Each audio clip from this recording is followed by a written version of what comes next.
What's up? HonorHammer26 here. I'm here to give you my 5th Q&A. If you would like to send me a Q&A question, please do not hesitate to do so. Go into my inbox and send me a private message. Send as many as you want on pro wrestling, sports, maybe current events, if it's appropriate or something like that. So, I guess that's that. First question right now from WWE TNA 100.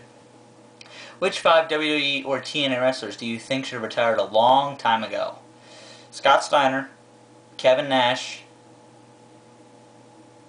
those are the 2 from TNA. Anybody else from TNA? Well, retire, I guess Vince Russo. I mean, just leave the business. There's a couple other idiots in TNA I want to see go, but WWE wrestlers. Maybe Batista? I mean, he's gotten very stale in my opinion. I mean, maybe have his curtain call at WrestleMania 26 since he is getting very, very injured. And number 5 is going to be... I don't know. Maybe I should say another idiot from TNA. Let's, Glenn Gilberti. Just leave the business. I can't think of anyone else from WWE right now. I mean, WWE is kind of good about that, telling the guys to step down. So, there's that. Next question from Badger Lord 31.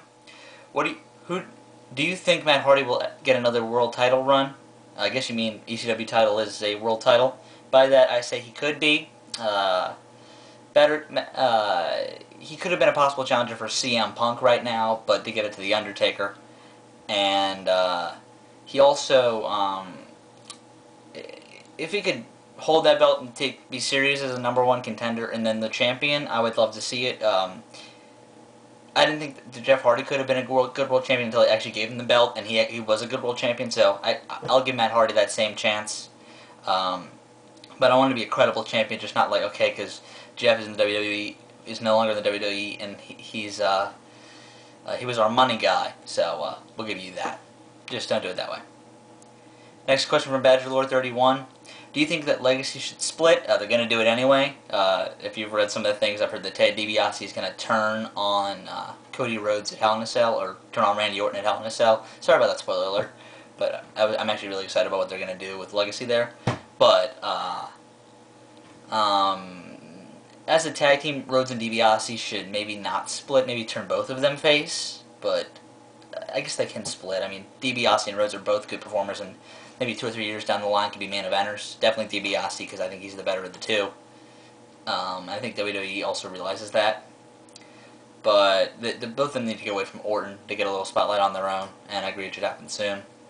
So, and Legacy would be great tag team champions and kind of maybe bring prestige back to the tag team titles and then have Ted DiBiase win the Intercontinental title and then have him go for the world title. Alright, next question from AStone08.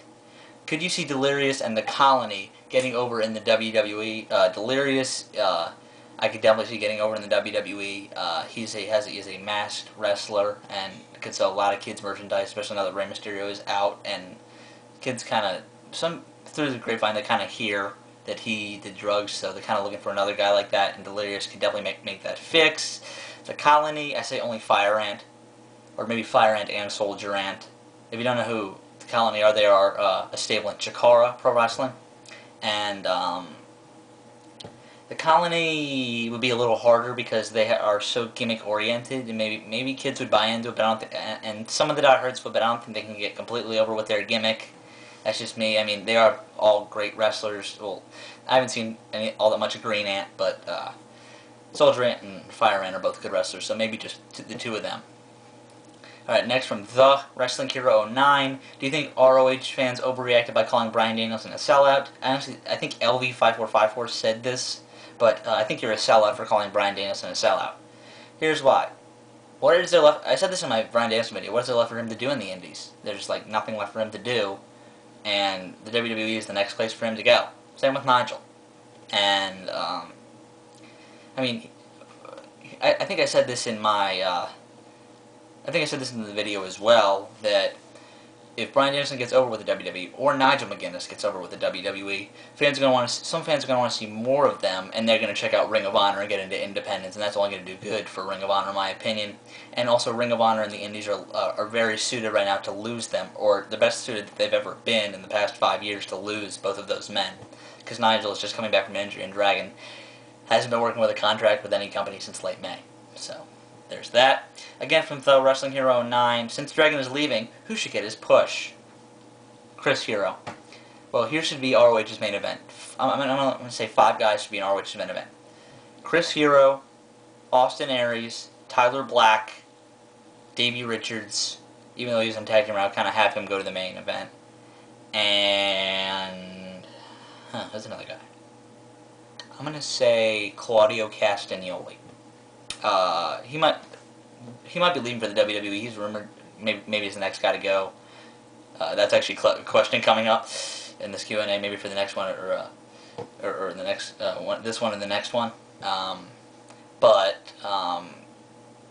Castagnoli, I think, was taken very seriously as a main event guy back in mid-2008. I think they can always feel that, kind of have him represent the embassy in the main event, get them taken a little more of a look at it as a good stable again. So, there's that.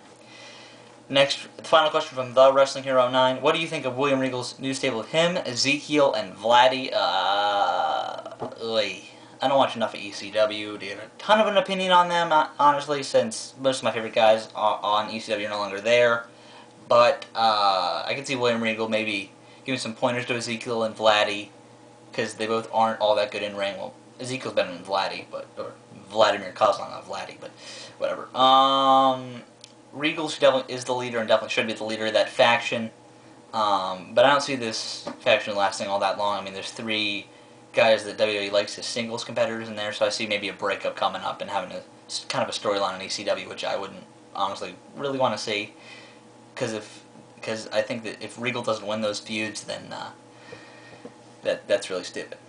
Alright, first question from Mr. Wrestling Incorporated. What do you think Orton and Batista would be without Evolution? I think that being around Triple H and Ric Flair, as much as I do not like Triple H, or I think Triple H is kind of a backstage guy, being around them can never hurt. They both have been on the road for a very, very long time, and especially Ric Flair, they know what they're doing. And coming into the WWE, that's kind of the guy you want to be around. Kind of like Eddie Edwards in Ring of Honor is getting kind of the rub from Davey Richards, and he has gotten 10 times better. And he could be taken as a legit main eventer in Ring of Honor a year down the line.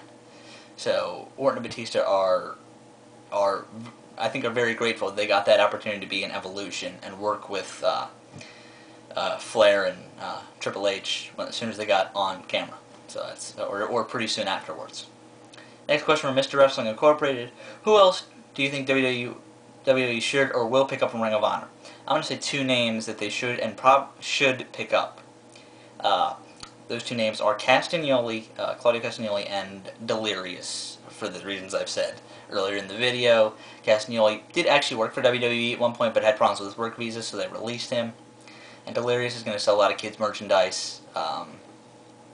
And I think both of them could be pretty successful, but not as successful as I think the guy who's going to be most successful right now is going to be Nigel McGuinness. But I say that Claudio Castagnoli definitely has a lot of potential in WWE because he's from a country and he's unique. He's from Switzerland, so there hasn't been a Swiss guy maybe ever or in a very, very long time in the WWE. So that could be taken as a good kind of gimmick. Alright, first one from HonorReclaimsHTown. A lot of people on the internet talk about how stale Triple H and John Cena are on Raw and in the main event scene in general. I disagree with John Cena actually on that. Do you think Stone Cold Steve Austin would have become stale if he had more longevity in his career instead of early retirement due to injuries? Or do you think Vince and Austin would have found a way to keep him fresh for many, many years to come? Do you think he would have taken a lesser role to help build new stars or would have wanted to be the top guy no matter what? Honestly, we will never know. But John Cena is getting less stale than he used to be. And Triple H is very stale, but Stone Cold Steve Austin, I think, they would have found things for him to do, honestly. I think that because he is arguably the greatest WWE superstar of all time. He's definitely, I think he's #1 at selling merchandise. But I think that Stone Cold Steve Austin would have just kept finding ways and finding ways and finding ways. Because he is a good wrestling mind, and both of those men have good wrestling minds, and what Vince and Austin do, and they could have found new things for them to do, and maybe a new gimmick for Austin, or an old-time gimmick. That's my last question. See you later.